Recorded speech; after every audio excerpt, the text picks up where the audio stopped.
Capage TV. Capage TV. Mais pour moi, je dirais, Star a vie privée, mais étant d'être humain, Moutou, faut en avoir intimité, donc sous pour savoir partager en gros dans les réseaux sociaux. Donc on a l'analyse personnelle, on a ça en amour. Ok, toi, il y a un souci. Bon, pour l'anglais, Star a vie privée. Moi, je sais que contraire, là, il y a quoi là. Moi, je peux jamais qu'aucun n'est pas maniqué, n'a pas ses micros, pas fini héritier. Vu le respect que j'ai avec l'artiste, partout dans une émission, je parle du bien héritier. Mais je ne suis pas là quand une personne a le contredire le roi des héritiers. Nous doit c'est pour moi côté l'émission pour mon miniature fait c'est moi si nous autres on m'a dit colo. Or alors boss en temps mutu na yoza adapté na bêtise. Réflexion les abat. Non la mona ba live. C'est c'est na biso na Marie Laure moi live na mona ba live ba en ligne 1 heure 5000 personnes en ligne. On a dossier Péniel. 5000 personnes en ligne. Donc diaspora, vous savez mon consommateur vous avez ça parce que lorsque vous consommez internet ça va pas me connecter. Même pas qui battre l'internet. Nous avons goûté à Azamounene pour la question on a hérité parce que des fois des choses que nous négligeons mais c'est important. Et Dieu a voulu que qui maniquer même côté là, il m'a pas vérité, vous avez monté manaé. Peut-être que si nous allons à ignorant, si aucun makambote na télévision. Aujourd'hui là, c'est compliqué. N'engue prince Longa Bongo, manigas en a canne na quatre justement. Sur l'émission, il y a les gens ici au pays, dans ce pays Congo, on a besoin. Rêve Neza Azwata, comprimera Azwara $100 le mois. À ça m'a encouragé. Au moins il m'a dit, on a énergie, mais on a toujours $100 exactement. Non non non. Et dans tout ça, je me dis, non, condamné, quand tu es jeune, non, non, condamné, bateau, bateau, na passion. Et ça, bateau, dirigeant, biso. Nous sommes dans un chantier dans la commune de Lemba où ce jeune répondant au nom d'Eric Makolo a été retrouvé en plein travail de nettoyage de ces bâtiments nouvellement construits. Avec une équipe très restreinte mais visiblement professionnelle, ce jeune a réussi à séduire plusieurs responsables des chantiers, bâtiments et meubles pour un nettoyage de qualité. C'est pourquoi il lance un appel à l'autoprise en charge à toute la population congolaise en général et à la jeunesse en particulier. La plupart des jeunes qui pensent que c'est dans la politique où se trouve l'argent. Tandis que si tu as un métier que tu maîtrises, ou soit tu es dans tel domaine, tu dois d'abord valoriser ce que tu fais et promouvoir ce que tu fais. Un jour, ça peut vous donner des bons résultats et puis tu peux aussi bien t'en sortir par rapport à ceux-là même qui sont dans la politique. Sur place, l'architecte de ces bâtiments livre également ses impressions. C'est un jeune avec qui je travaille souvent pour les travaux de nettoyage intérieur, murs, façade et tout. Donc il fait bien son travail, il est sérieux. Donc moi j'encourage ça, j'encourage vraiment cet entrepreneuriat des jeunes. Sly with Rose vous offre ses meilleurs produits, des robes de soirée,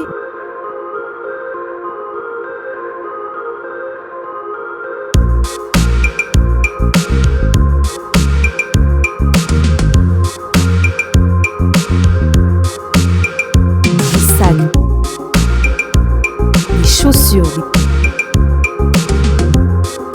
perruques et d'autres accessoires.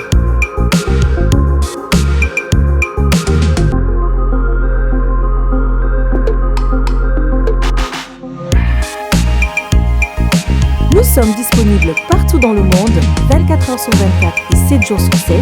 Pour plus d'infos, contactez-nous sur +614 70 68 51 65 ou sur nos pages Facebook et Instagram. Sly with Rose.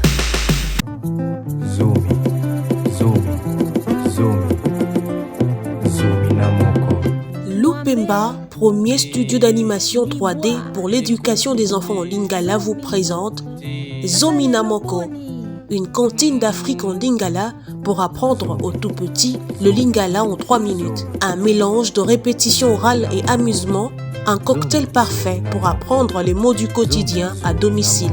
Zomina Moko, déjà disponible sur YouTube, Deezer, Spotify, Apple Music. Et n'oubliez pas, abonnez-vous sur notre chaîne YouTube.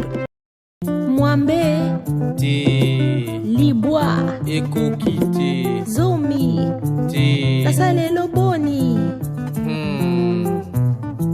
Zomi, Zomina Moko. Zoom zoomina moko. Zoom zoomina moko. Zoom zoomina moko. Zoom zoomina moko. Zoom zoomina moko. Capage Télévision, bienvenue, merci d'avoir abonné, ma partenaire, na biso nyonso bazota la biso, na invité grâce aux gros plans tous en ngamoko. Merci en tout cas, Zara non ngamoko. Merci d'avoir onye supporter la biso. Merci d'avoir onye sur la biso. Merci d'avoir partenaire nyonso. Vraiment merci. Plateau na biso débat ndenge ezala rara batal show na biso ya babatu ebelete. Les ala ba sujet réfléchir na ninga mingi bana mibali tous vraiment ba mayele na bango. Développement à sujet ça la biso vraiment bien. Tous la siki pembeni nanga et puis nazana aïe le Djoubek. Et ça va vraiment bien. Vraiment merci. Bato ba simi makambo ya actualité aïe. Dans le cambassé. Toujours. Vraiment, on a vu qu'il y a Yannick Kini, ça va bien. Très bien, Yannick Kini à Rombox. Bon, il y a banana, on a eu. Merci beaucoup, la patronne. Ouais. Star Mayo Ebi, ce qu'il sert pour moi. Vraiment. Tout à la moi Calatro, Viriga, Mkoyagimo. Kebana, Noé, Funa, Clé, et c'est tous un peu, il y a camouflage, il y a revendage, je peux dire. Mais sinon, je suis très content. Il y a les questions dans la capacité télévision, un peu dans la langue. Encore une fois, merci à toi pour salutations à l'homme le plus compliqué du monde. Vraiment, Siki, comment tu vas? Ça va très bien par la grâce de Dieu. J'ai 5 jours ici. Non, ici, dans pratiquement 4 jours. Après 4 jours ici, les deux gens ont la santé. La Bible nous recommande, il y a sacrifier une autre parce que c'est par l'esprit que nous sommes forts. C'est par l'esprit que nous dominons. C'est pas le corps qui domine, mais c'est l'esprit. La Bible dit en réalité de l'homme, c'est l'esprit. Donc, tu continues bientôt là ici à l'angle. Et puis, tous on a belle reste nous autres. Nous autres, falité. Merci en tout cas. Comme tu disais tantôt, Mamakamka, les Kakiwana et tout. Et pour nous, est-ce que il y a capé dans mon abisso privé? Na YouTube de temps à autre pour un jugement to comme na biso musufu suki la biso est-ce que Star Azara na vie privée mais YouTube le ba ils ont des sortes de répondre à cette question. Je dirais normalement Star a sa vie privée même mutunos na mukili au mirto ça na ba vie privée ben ba intimité na yo moko on a besoin de partager na ba réseaux sociaux tant on va que Star a sa vie privée parce que quand on est star on est aux comme l'étoile au singingara ils a visible na biso bato. Bato on a posé cette intention dans le réseau on va comprendre qu'est-ce qui se passe et on va que Stars dans la vie privée parce qu'ils ont ramené dévoilé na bato balinga ba vie sur mais yo moko personnellement autant que tout ça intimité mususu tu n'as pas besoin de étaler na réseaux sociaux pour combattre la paix close il y a mamsu ya vie important mais pour moi je dirais Stars dans la vie privée mais étant qu'être humain moto pour ça intimité donc sous pour ça peut partager en dans les réseaux sociaux donc on a l'analyse personnelle on a ça en amour bon pour l'anglais Star dans la vie privée moi je serais non qui contraire na idée voilà c'est que trop souvent na monde on n'est pas seulement dit en africain parce qu'il y a monde dans le monde mais je veux parler de nous africains c'est que trop souvent bisous africains plus particulièrement les Congolais te confondent la vie privée avec public admettons on a Star tant on a d'autres sentiments de quand on a mon BM sur l'hôtel non ça on monte pour nos stars non ça parce que nous avons un sentiment ça des engagements bon moto nanga wana oh bon moto nanga zo que lever na intimité nanga aux avis vie nanga privé ce que ce qui muta moninga et qui a filmé ngata séquence à muké attends internet et longo ce qu'on vie privée comme vie publique c'est là où maintenant les gens confondent entre la vie privée et la vie publique mais il faut voyer bah que Star azam ta parenté c'est des ba cousin azam ba neveu azam ba nièce azam maman azam ba tante azam ba mi proche ou ba bazoyer comme modèle même dans la société azam ba tout bazoyer comme modèle ça il faut respecter et on c'est pas pour rien respecter l'intimité de quelqu'un ça il faut respecter la vie privée à mon tour mais bah que oh ça privé mais que filmer les logo noter en place Vicky et ça privé et aussi nous-mêmes les stars que nous sommes c'est que tant on ça m'a ramené sur yo mo zana conscience que on ça en privé ngai mo non mo que filmer mo pour na bimisa et je ne peux pas venir dans les médias parler de ce qui relève de mes intimités à la télévision. D'accord. Moi plusieurs fois Cynthia m'aide des fois comme la ngaz a fauché m'aide mais je peux jamais venir dans la télévision bah non Cynthia moi descend mon bé descend là l'autre fois non je ne dirai pas d'accord c'est des autres venir ils ont revenir dans la vie dans la privée où ils sont intimes entre moi et elle du coup sur le bibongo ce qui est ta famille n'a kabia c'est pas kabla badnios tout et il y a moi qui monte moins connu à kabeli bon et belé bongo tu te crées des problèmes il faut séparer la vie privée et la vie publique Voilà un peu mon avis. Merci. Tu vas continuer. Par rapport à l'actualité, parce qu'il faut te redresser moi. Aujourd'hui, tout le monde a que l'émission réfléchit et à la marathon. La diaspora, il y a une Afrique du Sud, et la marathon.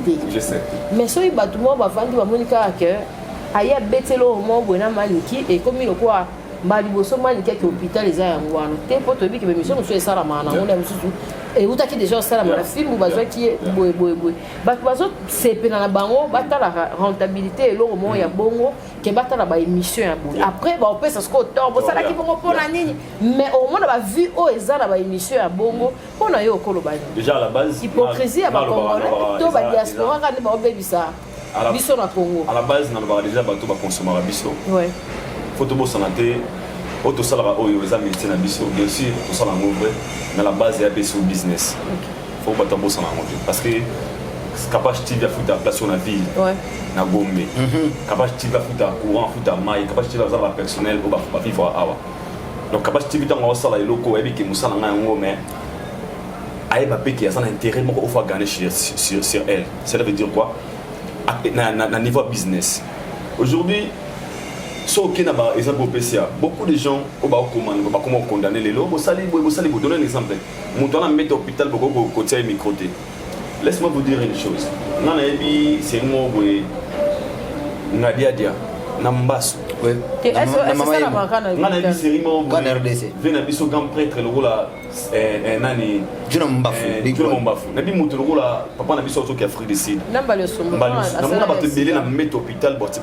Ça dépend maintenant na mutu au bateli micro et des fois moi je peux avoir l'intention aujourd'hui tout ça émission na biso oui moi na ngana mutema na ngaka pasha ebiter atuna na question par là ba doit comprendre na azo ba na mutema be na muda en na muda boy ça viendra na mutema na ma réponse na et les gens vont me tenir votre rigueur surtout sur na basé ces émissions maniquées beaucoup de gens ont condamné les lots ba bien appel muda na hôpital boy déjà à la base maniqué sincère on ngana ki sangwa zobela. J'étais avec Mike, qui est un ami, un frère, Otokui, Maneke à Bengi. On va aussi aider la serre. Comment aider la serre? Serre a fait sa message, peut-être. Mais on va aller na SOS parce qu'elle était souffrance en mon âme. Tant qu'on commet sur le terrain, déjà, nous savons que chacun est libre de tenir ses propos, sauf les injures, nous avons et déjà, nous avons la maîtrise. Et nous avons la maîtrise de la maîtrise. Déjà, nous avons la maîtrise. Sincèrement.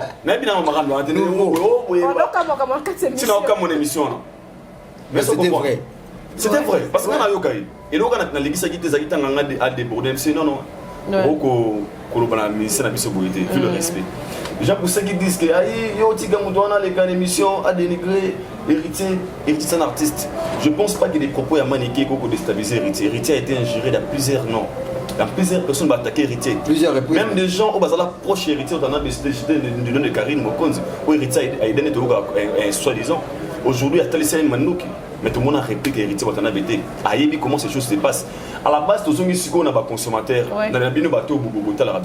Beaucoup de gens ont le ban. Bon, on ça maniquer au dimat. Ils sont très contents. Au moins, il y a 50 commentaires. Mais l'émission de ça, là où je suis conscient, réfléchi, au moins, 10 commentaires de Fawit. Binoka Batouana, au sein de Narabatou, l'émission Bolingara, vous vous contentez de ça. Bolingara, vous êtes là pour se plaindre. Alors, selon moi, je dirais, bino ne bomo sunga biso bosunga biso za neni to bona ga émission mo boza mana sens to mega émission za na contenu mo boité to commenter to lobelo côté pour que les émissions ils la base de l'éducation comme les émissions de ça la top show to baba sujet très important au moins 1000 views mais moi na maniqué na toutes les pages il y a Facebook bon ça maniqué et ça d'abord vous même bino ba diaspora bo PC logo moi sensement oui. Et c'est un message qu'on a adressé personnellement dans la team Wada, ou peut-être pour moi, moi je peux jamais qu'on n'ait pas maniqué un PC micro pas finir héritier. Vu le respect que j'ai avec l'artiste, partout dans la émission je parle du bien héritier. Mais je ne suis pas là quand une personne a contredit le roi des héritiers. Je peux jamais contredire une personne à moi ou pas se défouler ah t'es bon non non le baron a moniqué à comme donc c'est ça. Donc pour vous dire que binoumo ne bolinga maram bajar wana bolinga ba injure bolinga ba polémique ngana mona ba live c'est ser na biso na Marie Laure moi live na mona ba live ba en ligne 1 heure 5000 personnes en ligne on a besoin Peniel 5000 personnes en ligne ngana mona live ça va pas plus de 10 000 personnes. Vraiment, vous avez raison. Non, vous avez raison parce que à quoi qu'on publie le. Utilité en fait. Des hommes responsables, des parents. Vous en avez bassiné pas. Ça va être neige, ils font semblant, tout le monde à la base, c'est un business. Déjà, pour aujourd'hui, la personne en actualité, c'est Riti Watanabe. À Internet, parce que business à la bonne. Il y avait notamment fallait laisser Internet. Mais pour l'instant, Internet, c'est Riti Watanabe. Quand tu parles d'héritier, tu as 10 000, 15 000 vues. Sur le plan business, c'est-à-dire business, tu as aux textes. Je dois parler d'héritier Watanabe dans la commune et audience. Mais le contenu à Katiwana, cela n'engage pas moi. Les propos, ils ont engagé mon tour. Parce que moi, je ne peux jamais vraiment collecter mes balles. Aïdor Rosolinga, au déstabiliser, et je n'ai qu'une émission dans les bandanas. Aïdor, beaucoup l'héritier Moutaïban. J'aime héritier Watanabe et je le défends partout. Donc, on ne jamais que les balles sur l'angoisse, on a maniqué assez, on a yebi. Nous avons beaucoup à Azamounene pour la question on a hérité. Parce que des fois, il y a des choses que nous négligeons, mais c'est important. Et il a voulu que maniqué. Même côté là, il m'a vérité, aux amis manaé. Peut-être que si nous allons à ignorance, sur aucun magambote na télévision. Aujourd'hui, la vie est compliquée. N'engue prince salonga bongo maniga na kanena kata justement. Sur émission il y a l'inga ibonde. What anga ibadeni ki maniga na kandana. Essaie de fouler vu, tu peux ça que tu peux ça que micro. Donc les propos là ça n'engage que elle pour maniquer aswana batebe la finga de fali mudaï. Donc pour vous dire que quand on a vraiment bien monde ba diaspora, bo télévision le voir. Donc c'est ça. Je crois qu'il y a une tout balai, mais je sais même prendre un peu. C'est que diaspora congolais, Nabiso, surtout à Bisso, on a touché à l'Africain. Kabosh na bango il me sana ko consommer ce qui est mal. D'accord? Tu peux imaginer. Non mais le mal ne peut pas déstresser. Non. Le net ngai na téléphone na vidéo pornographique qui s'arrête, nous sommes la vidéo pornographique pour la bonne motivation. Tu vois, ça dit que mon tour normal. Non, na téléphone na za na monter. Ça dit mon tour ça c'est bien parce que préliminaire. C'est un pasteur. Pasta Jano. Mais la bonne côté de sa coulisse. Bon, c'est que c'est la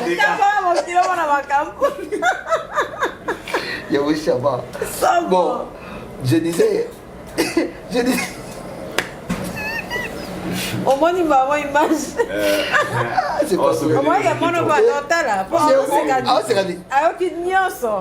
je disais le mal avec la diaspora, ce caboche, nous adapté à Kamabé. Ok, imaginez mon dos, c'est pour le côté là. Émission, pas mon titre, pas commis. Ma voisin a insulté Cynthia Kapachi, Kazamkou, sur quoi ton nom bakata. Ça veut dire qu'il y a un ticket caca. Et il faut que tu aies un finger, en tout cas, si tu as un finger, il peut suivre. Non, tu as tanné le côté. Ma vie d'ailleurs.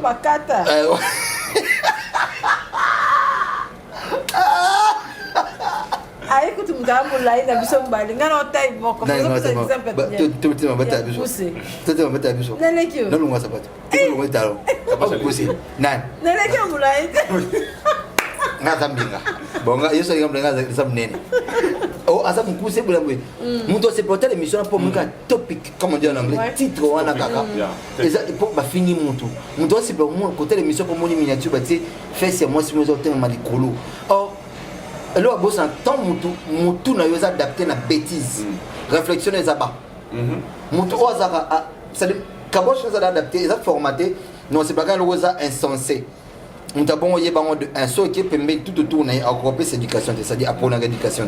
Ça c'est le 1 de 2. Au moins, nous avons autour de Yemoko, on a appelé un camarade qui a mieux basé dignité. parce qu'ils partagent que des intimités bêtes. Alors, pour revenir au retour là-bas, il ne faut pas m'en vouloir. Toi, tu le fais qui est ton travail. Tout ouvrier mérite son salaire. Même la Bible, bon. Si la liberté, après, c'est ce pays qui qu'on restreindre le droit à mon tour, c'est là qu'il y a pensé. Du coup, il y a une corruption. C'est comme entrave. C'est-à-dire que il y a pensé que c'est à vous maintenant de voir que tant on monté le bonheur etc. Ils pensent vraiment qu'ils ramènent sur un bel non, c'est là ils ont tort. C'est-à-dire que aux soignants, au salon, on prend l'image de Yomo Pena. Mais bateau appelle ça mouta et ça bon bata diaspora. Pour ceux qui vont mon nabi nango et qui vont pas maniquer mon coup attaquer c'est que ça le réfléchir. Vous me que déjà topic on a bien titre on a déjà bien été. Ça moi je ne regarde pas. Au seul pays campagne avec contre le Bongo carrément anti-valeur aux sous-plasté. Parce que l'antivaleur prend place lorsque nous consommons le mal. Parce que nos têtes sont adaptées à consommer le mal. Quand nous consommons le mal, nous donnons du poids dans moto faut que ça me boue. On a une mission réfléchie à côté de monter.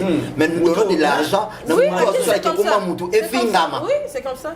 Du coup, on n'a plus le sens d'être des hommes. D'accord. Or, Batapoto, quand tu vas Batapoto, tu vas ta diaspora, très réfléchi. Il y a ma carte dans la compagnie. L'autre moment, ma diaspora, na gouvernement. La diaspora, vice-ministre et ministre, na bureau à l'état faute président Simane sa secteur. D'accord? C'est-à-dire que mon diaspora, mais un sous congolais moi limité à combattre au salamoté. Ba maman Kinshasa. Ba maman mon boya Kingabo au salamoté. Ya moko la muka au salamoté. Je ne m'appelle pas au salamoté, mais mon diaspora mon bayi au salon. D'accord? C'est-à-dire que diaspora bo sunga biso, bo za ka exemplaire pour nous. Soit des exemples pour nous parce que ma campagne est de copier à Awa et où ça pas na et l'homme pas y battre moi c'est tout ce que nous copions ici la majorité on te copiera tous pas ta diaspora tu as la valeur que tu as ta pyjama d'accord on se salé à une photo en France à Paris à ta pyjama ti claquette mais Anakin était comme cher pour falloir la tailler en poto et outil poto est-ce que outil poto biso tu adopter encore. Donc diaspora, vous savez mon consommateur le réseau ça anti-valeur parce que lorsque vous consommez internet ça capable de me connecter même pas qui battre l'internet même moi qui tombe internet on sent que admettons qu'il code là qui crèche dans bateau dans la poto à mon avis sous titre on n'a pas minimum de congolais et azoi papa bon dans la salle amour il pas besoin que tu amour tant ils ont comme dissimulé et du coup le valeur réseau qui bâti on vouloir yo pour au salem ça na yo basa la remarque maman niqué mais basi qui a finir été et aussi j'ai parlé à Wata c'est que il y a un adage congolais qui dit monter bon mazanaï je crois le bon na qui bon ma maniqué toi c'est il y a kandane wana a misi véritablement très pertinente monto boma monto za musikate monto sala monto mbeza monto za musikate monto za déjà mi kolo belé ayo na moi mké ils apportent des choses soit c'est pour t'orienter aux ala bien soit c'est pour te donner les succès ce qui monto za mi kolo ayo pas monto za moi mké azo aye na bit moins précis il faut faire très attention soit il est venu pour ruiner parce qu'on l'a envoyé soit il est venu pour t'aider à être orienté ou tu dois être très prudent et il doit prendre plutôt côté à bien émission à Bino le mal à considérer parce qu'il va finir déjà ébélé la vie donc ça va jamais lui changer. Ok, merci Chiki. On va revenir chez Aïdor. Tout ce monde a un go les locaux de tous les réseaux sociaux, YouTube, il bongo. Les la plupart il y a que vous allez faster. On va détruire la vie mal répété. Et ça pour le ça peut le il aime sur la bataille banda. Que mon émission ça allait faire au fin fait de l'autre côté.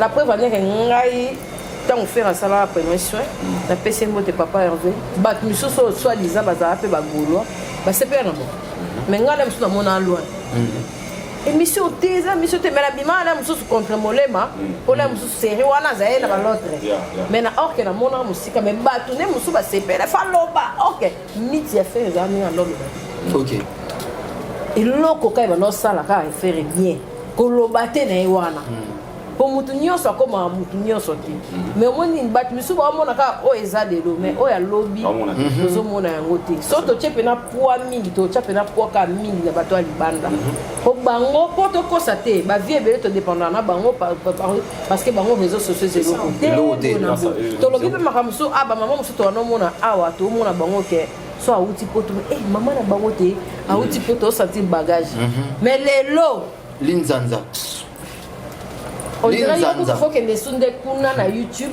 ba youtubers ya ba mama mususu o to mona na internet o ba pesa bango ku po mona mama ofinga sexe ya mama mais o ka mona on le la pembe ouais ngaba na bande émission na éviter so mona le la pembe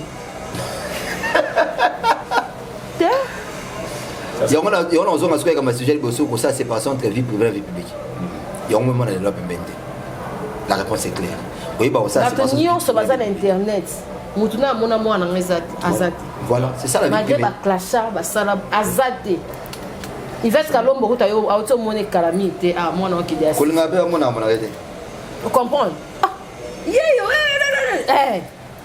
on comprend yango tozolo ba faute pena yango moni lelo soki na kenda pa jobo la tambol pe bamboka au mona bana que jeunesse ya lelo différence ces années so que classe so mona na ba jeune ba lo la politique ba lande la pena ba politicien au mona politicien moya sala gaffe to bona so te politique za ba désordre mais a le kande pona ni jeunesse déjà toi on attend au boulette président sénat na tambusa micro mayo OK quand la barre mo boé otuni l'actuel président sénat ba député na parlement ba combien tant que c'est 5 députés oyoye kolandela ba député na ba base la population musala député za rani na assemblée nationale so automatique terrassé jeune tu as la parole pendant son préparé on me regarde capacité à lobby oh je vais maintenant aider les gens musala député za kotonga kanivoté ko ça la prince té ce député a tongi kanivo ba ça le prince il faut pas poursuivre la justice à un niveau on pas à un bon sur le plan légal musala député za ko légiférer ba loi je répète musala député provincial comme national c'est légiférer des lois et à travers des lois qui lui légifère des ça qui ministre en la justice sur Otonganzela et puis autre à travers député za ko c'est le contrôle parlementaire, c'est-à-dire que j'ai commandé l'entreprise publique, ça ma ministère, ce ministre ça va interpeller dans le parlement, va sanctionner tout, va payer avertissement, c'est ça le travail d'un député. Dans tous les deux, dans l'Assemblée nationale et provinciale. Et l'actuel président de l'Assemblée nationale, comme on a Mbosoko Diampoang, il a succédé à Janine Mabunda. Et l'actuel président du Sénat, il s'appelle Batinou Kwebo de AFDC, il a succédé à Alexis Tamemwamba de PPRD. Là, vous allez en tout. Voilà. Et aussi, l'autre question, c'était quoi encore c'est que saisir ma saisir opportunité parce que nous sommes mal encadrés. Oui. L'encadrement n'a qu'il est dans la trois, je vais mettre 3 niveaux. Déjà, tu as déjà que bateau dans la politique, faut tata. Tata. Or, c'est faux. C'est politique à qui il faut tata. Sénat faut tata. C'est faux. C'est faux. Moi je n'ai pas beaucoup trop voyagé, mais dans le pays où je suis là, où il y a la relation avec moi j'ai des amis dans Rwanda qui sont des politiciens à 25 ans. Et moi, mon candidat est à Kala. Raïs. Bon, Raïs. Raïs. Raïs, à côté du pouvoir, il avait 29 ans. Il est devenu, à côté de politique, il a sommet à pays, il a 29 ans. Bon, il y a le musique.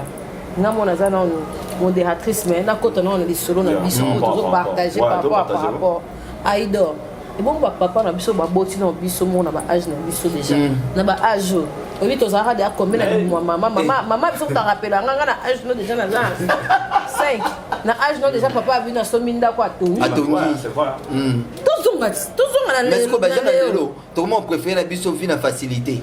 Oh, vie na facilité, ça va bien. Ça va m'embêter pour certains bateaux. Ça va m'embêter. Pendant que le sort on a 30 ans.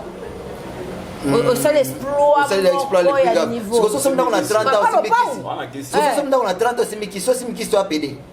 On a celle. Là, il y a qui dans les lots. Oui. Si on a 30 ans, qui si ceux qui sont à pédé, ceux pédé.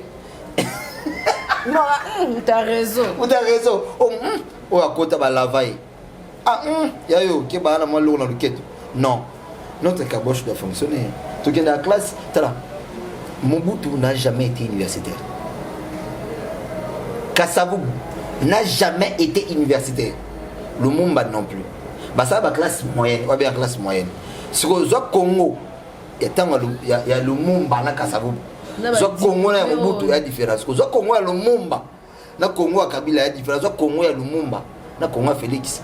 Paradoxal. C'est-à-dire c'est parallèle. Mais or, on va à place à niveau où on sur le bazar en monter. Parce que qu'est-ce qui manque aux jeunes? Non seulement autant de belé, mais au copier rapé, grand wana au basala explore pour les gabato batangi belé. Parce qu'en fait, si je me mets à lire beaucoup de livres, au Mobutu Akoma, au Kassavu Batika, Sogezali, au Lumumba, au Yakabila, au Yanani, du coup, je me cultive. On se cultive en lisant. On se cultive parce que tu sors avec beaucoup de femmes. Tu es bête. On se cultive en lisant, en apprenant. Et quand on apprend, ce mec qui peut se faire opportunité, si tu as ce que toi tu as entendu les pays pour opportunité pour devenir ce que tu veux. Non. Toi, payer cette opportunité de travail. Payer ça, Nini. N'est-ce ngaï. Payer cette opportunité. N'est-ce comment se payer cette opportunité pour ceux qui a pembé, pour ceux qui ont parlé d'hydrogène et Osaka ailleurs le anglais. Yo lingala. Donnez biso lingala à Rosagalate. N'est-ce qu'il y a une stratégie. En dehors de ma TV, n'a pas moi business, moi pour ça. Attends makala, n'attends makala. Attends, il y a ça makala pas pour mon aïe n'amou. Et ça bon, on a des filles dans privé, ça m'aide. Moutou n'a des salles pour comment les jeunes doivent être réveillés. Les jeunes doivent être réveillés. Les jeunes doivent être réveillés. Surtout. Parce que l'avenir d'un pays, ils ont des pas de la jeunesse. L'avenir, il y a monde et la jeunesse. Il y a besoin de jeunesse. Et puis, on colle Facebook, Steve. Et il va créer Facebook à quel âge? Ah, tu peux mettre ça sur tout. Meta. Alors ça, Meta, ça reste. Tu es koufa. Réseau social, nous sommes kangami. Ça dit qu'il est comme un bloqué, tu commences fixé comme on dit en français. Tu kangami c'est comme ça. Même ça, là, moi jeune. Jeune. Ah ben non jeune. Bah tu vas ça la Macintosh. Bah ça la Agni. Bah étudiant aux États-Unis, des jeunes qui avaient de 20 ans, je crois que c'est 17, 18. Bah grâce. Mais gars 20 ans, bah grâce. Oh grâce dans la nation à Fandi à New Orleans Bango, oh ça l'explique pour les Bango. Ouais. Ce que moi là les jeunes n'ont pas de l'eau, tout ce qui tourne dans la tête. Tout ça dans un retard. Tous on a autant en français. En français. Et puis les sous. Mais par contre on a autant en langue, on a autant de la. Il y a un dos salé là, ça. C'est un avantage. Net ils donnent nos années à plateau, mais tu as l'avantage que nous, parce que les anglophones plus les francophones. Les anglophones basent trop bureaucrates. Les anglophones basent trop aptes et pragmatiques. Or nous les francophones, tous trop bureaucrates, trop tableau. Or les anglophones c'est du pratique. Voilà. Merci Siki. Ouais, c'est donc à la peine. Il y a des députés comme ça, de comprendre. On a ce qui n'a pas sur la jeunesse. La base, tout ça, la jeunesse qui sacrifié. La base. On nous a appris que pour vivre, pour bon, il faut qu'il y ait poteau. Surtout ça.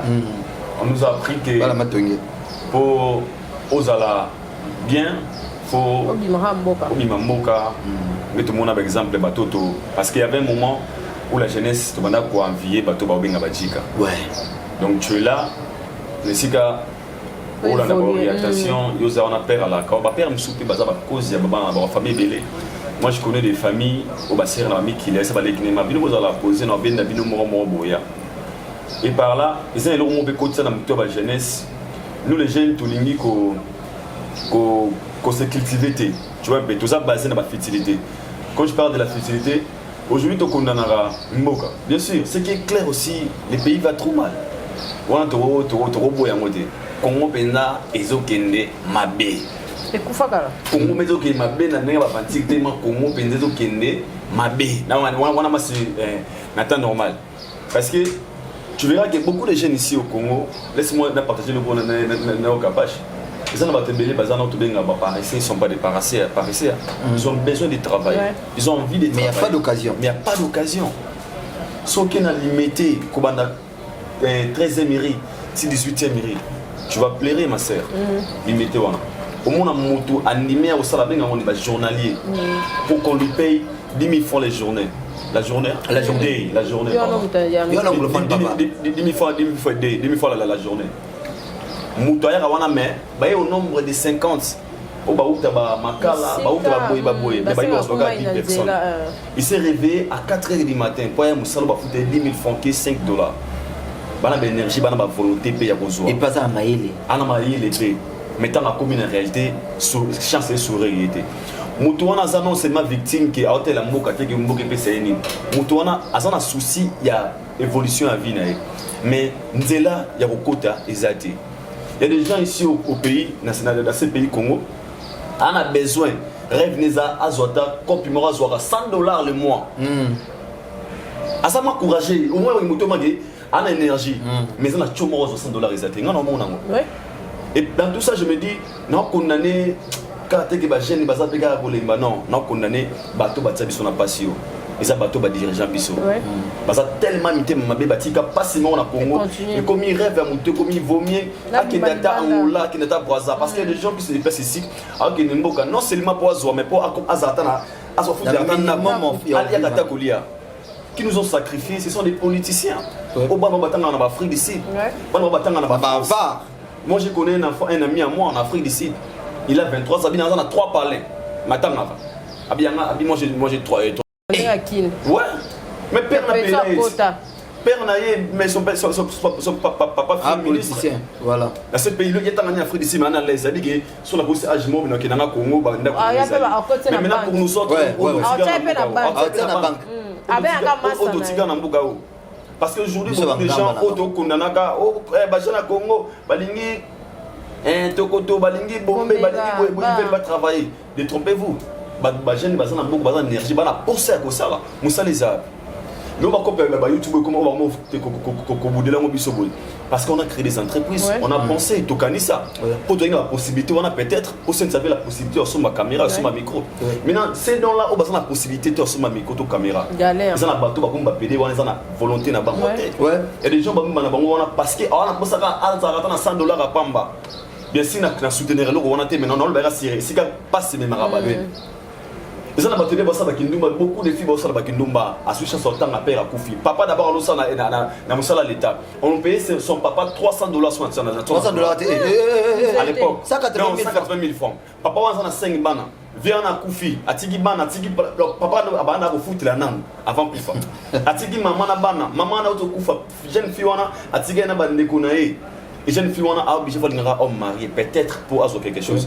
Jeune fille on soit le gamusala coûter mon mora un masse de biso bakwa soit moni moi si falinga a proposé à vivre naï.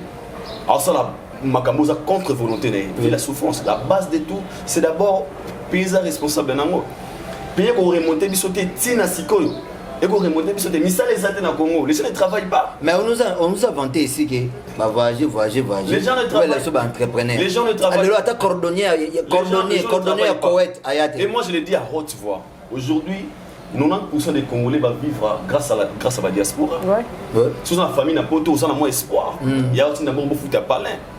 Et puis, il y a des gens qui épargnent parce que si jeunesse commence à sacrifier, tout sur la mot clair.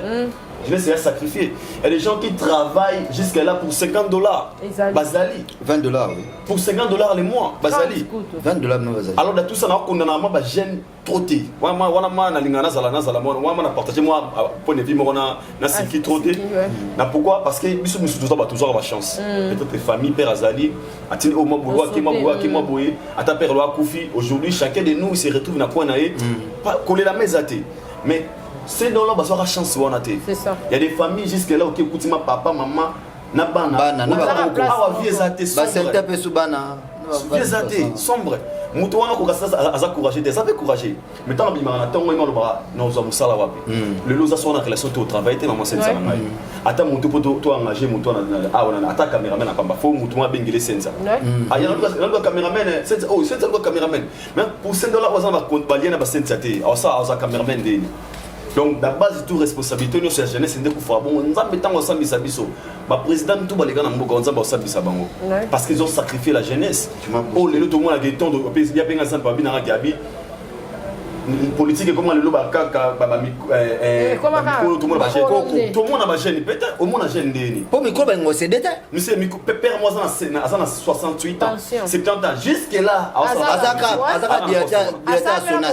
ça très intelligent tu vois tu sais vraiment que quelqu'un qui a la politique dans la sana mais Tchoni n'est pas à comme député à Pamba. Est-ce qu'on a un bon morceau de pouvoir voter? Parce qu'aujourd'hui, pour la voter, il faut corruption. Il y a une corruption. Oui. Il faut pour l'eau, il faut Mouba, il faut Mapa. Il n'a pas cet argent. Ok, après, on va travailler à Bango parce que ce sont ces enfants qui vont succéder. Parce qu'il n'y a pas besoin là. Et moi, je condamne le pays. Je condamne le pays. Il y a tout ça, tous les jeunes, on appelle ça la motivation. Le coup, la pays, c'est sur la bisoté. Biso si côté sur un pays autrement. Yo mon bara que bi aux soldats nanga munayo. Travailler pour ta famille. Moi mon ké, quand je travaille pour ta famille, vendre moteur bigi ah. Ce qui n'a bondi pété si mananga oyo ba oliate.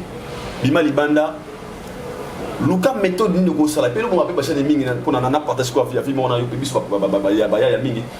Et ça paye, tous les activités, tous les pays qui prêtent très trop. Les Congolais sont tellement prêtres. Prêtres pourquoi? Ma caméra n'a filmé ma tante. Et puis, ma caméraman, on peut s'y en prendre. Il y a des métiers au Congo à prendre avec commission Moutoulobi. Oui, tout le monde il faut que quelqu'un ait un bureau, non. Comment ta caméraman? Ça va tabouiller donc. Jeunesse d'habitude, il faut nzambe asunga biso. C'est aussi par la grâce de Dieu. Il y a des gens qui pasteur est comme trop, qui prophète c'est comme trop. Si. Et comme il suga bo. Basoda mi omoni ba basoda ni temps ko na monde pour respect na boye lobi mandela na susi. Basoda mi omoni ba soda kangi ma boye. Abonoma yo non lio chombo. Soda ba ta soda. Non lio chombo. Et bon, soda wana aye armée wana na passion na volonté. Je pas enregistré. Pas signer les mais la tenir comme Mbila lelo. Et nous devons oser la paix sabisoni. Alors la jeunesse ne donne pas le meilleur de nous vu les réalités vivres. Donc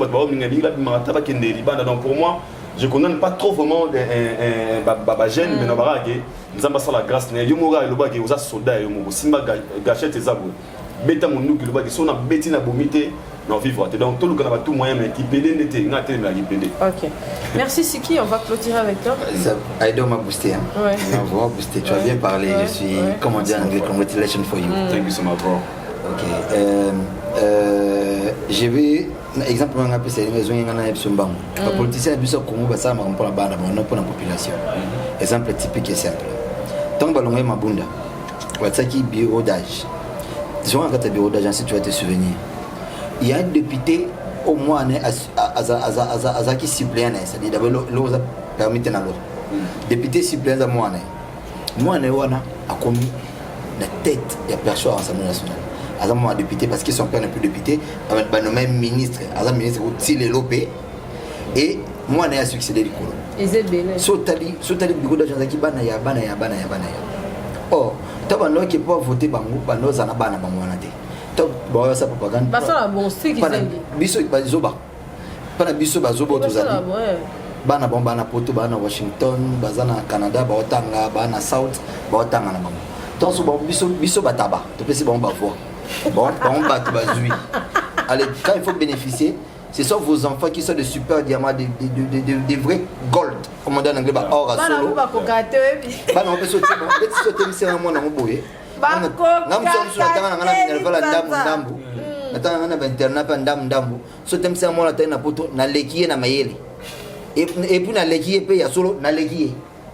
Mais bon, ça ça dit que tu me dis ma bé avec homme politique congolais depuis mon bout. Ils ont continué les lots en 2022. C'est-à-dire que tu peux imaginer les lots. Moi, je ne peux pas aller à moi. Parce que pendant qu'on a pouvoir, on a poto. Aussi, si nous sommes en classe, on peut tous en bololé. On a poto, on a poto, on a ça, on a personne salon. Mais quand on a tika CV il y a 5 ans, on a l'année la CV, on a engagé, on a qui va m'appeler. Non, c'était. Toke concours. Na salam suma na tu sais ba test biso nyonso. Maël langai, on t'a m'appelé ça, c'est qui na zoa, na zui. Mais parce que je ne mérite pas selon eux. Na Congo mérite au casser dans la place. C'est-à-dire qu'ils ont privilège de dans la place. Bah moi qui yo, le mon excellence mais mon excellence. Oh, yo longana. Bazi ba point ngai mwana makala, mwana bumbu, mwana serembao. Bazi ba peso mwana excellence fana na ngombe fana ma campagne. Ça, c'est ça qui me donne le plus ancré à la politique congolaise. C'est-à-dire que jeunesse, 2023 c'est dans un an kaka. Tout voter bien, tout voter avec conscience, tout agir avec conscience. Et aux jeunes qui sont courageux, comme a dit Aïdor, faisons des choses bien, encourage Nabiso, ne faisons pas le mal. Ne tuons pas nos frères et nos sœurs congolais parce que tu es aux âmes. Aux âmes, je ne peux pas en arriver là. C'est la monnaie qui est dans le côté. Dans le côté, nous créer des messages dans le bon, on a créé une cabine. C'est la monnaie qui est dans le niveau. Je préfère que tu aies suprême, il y a tout. L'intégrité, parce que l'honnêteté et l'intégrité poussent l'homme à réussir. Tu peux être honnête aujourd'hui, tu attends pendant 10 ans. La 11e année, tu vas réussir. Parce que tu as été honnête, parce que tu as été intègre. La jeunesse congolaise pose en conscience. Dans l'élection de 2024, s'il vous plaît, il faut que vous pardon. Ce qui est polo, tu as un polo, tu as un polo, tu as un polo, tu as un polo, so ben Thompson na kalinya on na liango so l'homme sous ben azu yango mais pour aller te voter ngai face à Pion je ne vote pas bêtement jeunesse soyons conscients et puis bah j'ai tout dit que c'est drogué que c'est bon parce que toujours baby ça va qualité tout ça là moi nous c'est l'histoire. On va conclure avec toi Siki, mes salutations. Ah mes salutations, on va se faire pour santé. Là il bon quand le papier là en fait quand on dégage des réflexions quand on dégage des réflexions à un moment tu commences à parce qu'on dégage des réflexions avec les émotions non mais on parle avec peine de cœur c'est dire que le baraté pour mon continue kozala na mbonga na konti ola na bitse quoi non wana mabanga boye et puis mabanga to bat mafuta tira mabanga leti mabanga futa tira mabanga na kiba musab na sali na DGD mafuta pesa effectivement parce que j'ai ma tête qui fonctionne ngai na salle diplôme d'état na si ça la biologie chimie na 78% d'accord ça dit que ngai yo zala te bonga mabanga be normalité boga mena maele na ebisa yo et puis il y a des trucs mais mabanga bo so kaka ça ne te verra jamais. Faut pas monter la salle tout à moi parfait, tout là tu la baisse à bien. Mais ça te soit les signes mon ami depuis Hollande. Moi ça me délai. À mon vieux Phoenix qui m'a qui est maintenant à Kinshasa. Le ça quoi toi, Megan Kalunga, chérie de cœur, salutations à toi. Parfait Kassongo, le meilleur est à venir ma chérie.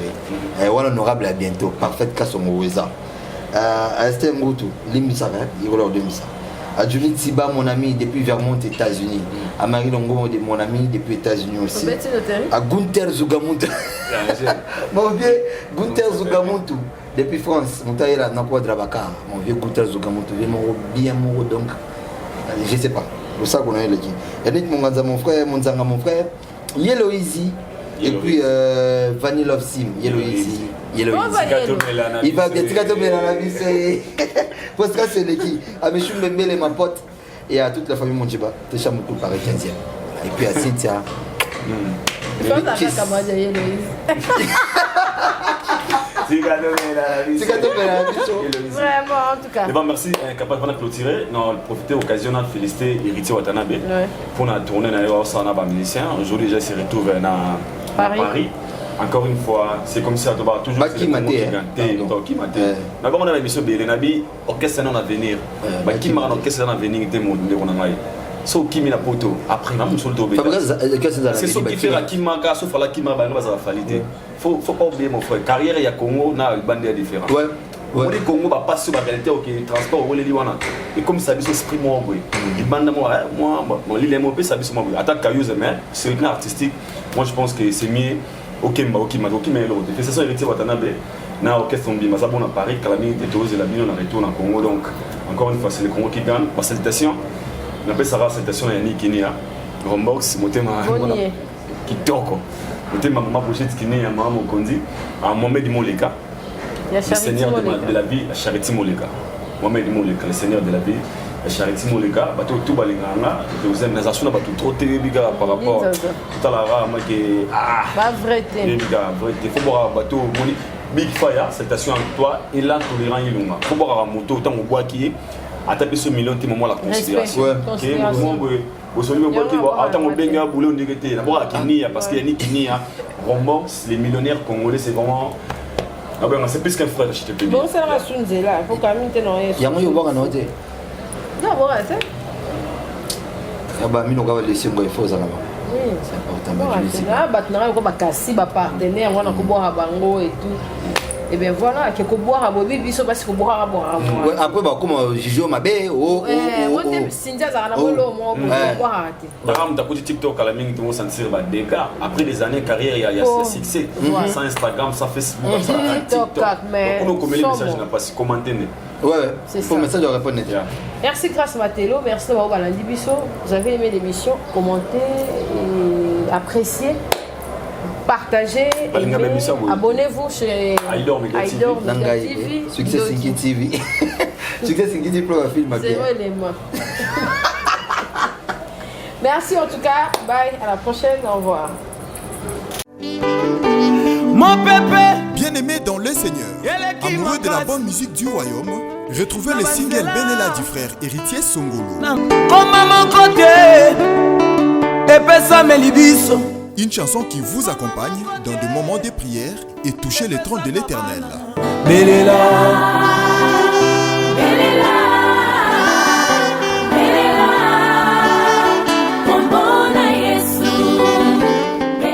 que l'on peut retrouver sur la chaîne YouTube Héritier Songolo.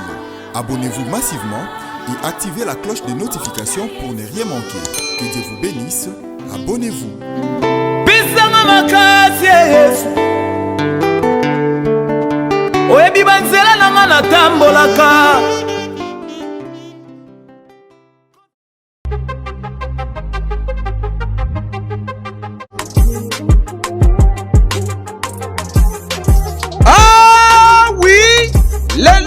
Kinshasa ezali possible pe facile ya kozwa bourse d'études mpona kokende kotanga ya ofele partout oyo olingi na monde grâce ya bandeko ya agence de voyage Eric Travel numéro 1 na masolo ya voyage awa na RDC bakosa yo te moko te na terrain oyo ezali kokumbama epai ya ADG Eric Mwamba Nzambe pe numéro 1 na masolo ya prise en charge awa na RDC papa mama ndeko ya Kinshasa pe ya Brazzaville tala ozali na mwana oyo azali diplômé pe olingi akende kotanga na mikili ya poto opportunité yango oyo epesameli bino agence de voyage Eric Travel ememeli bino ba bourse d'études ebele mpona kokende kotanga lokola na mboka ya Chypre oyo ezali pays d'Europe na $1900 ya pamba oza mobimba na bourse d'études complète oyo ba démarche ezali kaka kosala 5 jours ya pamba pe bazali kobeta yango dada okei kotanga ya ofele pendant cycle mobimba na ba université ya minene ya mboka ya Chypre. Bana Kinshasa bana Brazzaville tofongoli masolo ya ba bourse d'études donc eza possible lelo ozwa bourse ya Chypre oyo eza na $1900 tosaleli ba dépense nyonso ba démarche nyonso tosaleli du début jusqu'à la fin ozwi visa avec la possibilité ya kodefa billet en crédit famille d'accueil déjà tobanda yango kala tokoti sikoyo na Chypre donc famille d'accueil eza mobimba toyambi yo à partir aéroport tologe yo makambo nyonso bino ba étudiant bino ba nyonso bosilisi bozwi diplôme d'état année oyo et à ne pas oublier bino bato boza la difficulté à passeport tolobaki yango déjà depuis 2019 donc eza possible na bagence Eric Travel nyonso na basiber café Eric ozwa passeport ya nyongo ofuti $50 tosaleli yo passeport oetikali ozopesa yango maleme surtout bino mpe bato boreva kobeta deve loterie donc boya déjà kodefa passeport po boprofite na baoffre oyo donc toza wana mpona koservir bino okanisi esili ba bourse d'études ezali mpe mpona bamboka ya Canada, États-Unis d'Amérique, na France, na Tunisie pe na bamboka misusu oza mobimba na prima ngondo oyo pe soki ozali na billet agence de voyage Eric Travel ekopesa yo billet ya nyongo logement encadrement pe orientation mpona bino ba étudiant soki okomi na destination pe entrée express Canada na $5 ya pamba oza mobimba ba résultat sur place adresse okokuta biso na Liberté 11e rue industrielle le KINPP na commune ya Masina quartier sans fil en face ya robot roulage oyo ezwami na Kimbuta na Matonge na commune ya Kalamu tozali no loin ya maison communale ya Kalamu pe na rond-point Kintambo magasin okokuta biso entre Facebook na WhatsApp oza mobimba na agence de voyage Eric Travel voyager na facilité polobi na yo eleka lelo poete ewo balobi ya sika eye God come here. Je suis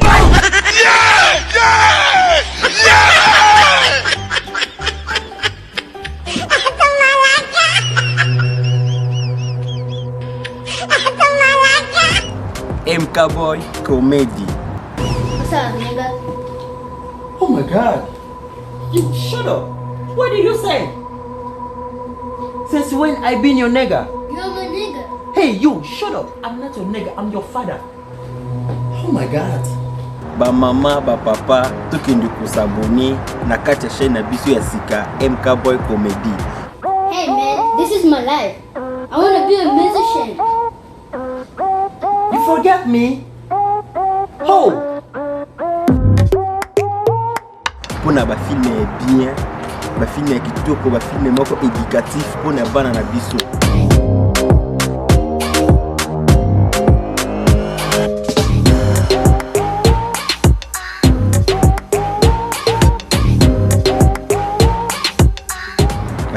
Tolinga kotala pa ba Nigérien le mille bino.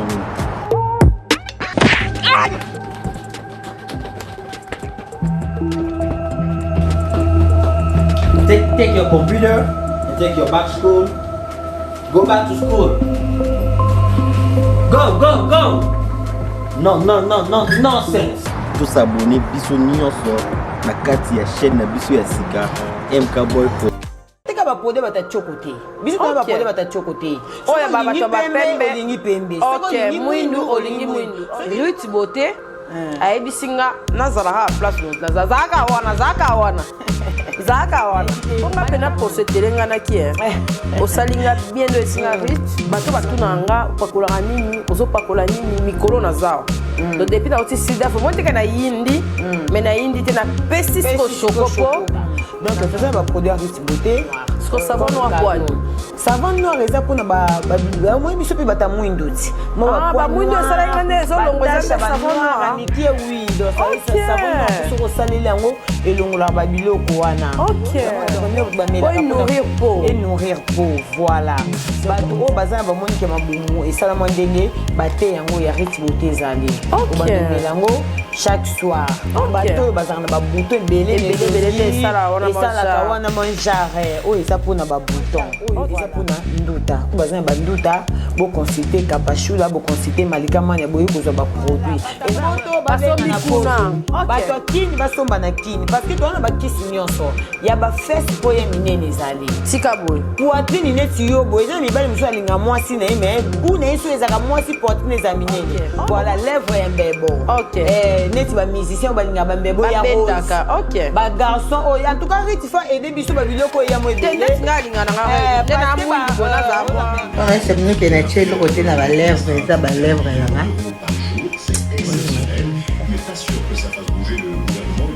bon les papiers encore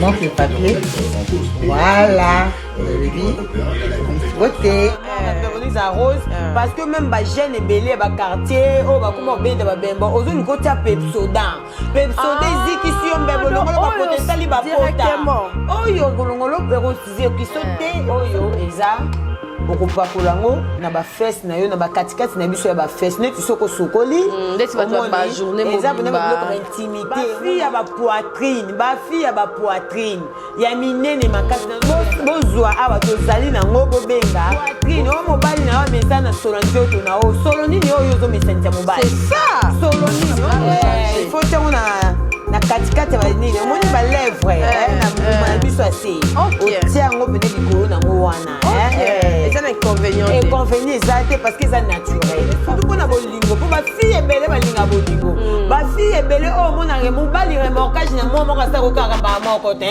oyo asala kokaka deux fois te ntango tu papa ayoka kogoute c'est ça baproduit ya Ruth Beauté yango etoza nango déjà na marché oyo aza na besoin nango contacter Kapashula ocontacter Josman ya Malika okozwa baproduit banimero na biso kaka oyo bayebi banimero na biso mais tokotia mpe nimero ya Kapage TV.